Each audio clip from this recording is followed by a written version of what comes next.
Your feel-good music on the breeze.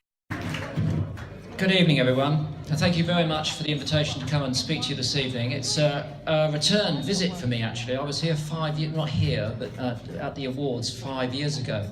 I greatly enjoyed that, so must have done something right as well if you invited me there. We've got to talk about these things. We've got to bring things into the open. We've got to have creative discussion in order to make progress. And if that means you're controversial, then my suggestion is be controversial.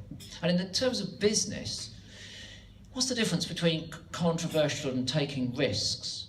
And risk avoidance is something which pervades our society to the extent that if you stand up and say, I think there are probably too many birds being killed by cats, they call you controversial, you know, when it isn't controversial at all. People who make a success of business are people who presumably make good calculations, but do take risk. And if they do take risk, that means occasionally they've got to get things wrong. They've got to fail. And failure, for me, has always been part and parcel of making progress. You learn by your mistakes.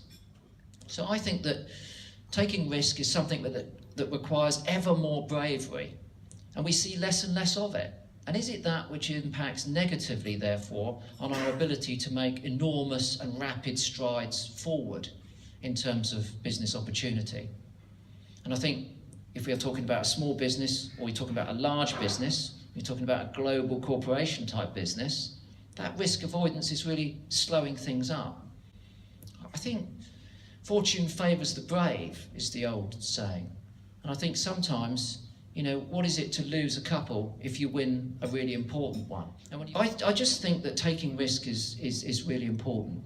But then I can't, you know, see a single person in here tonight, and I say that with some degree of certainty, that isn't taking an enormous risk.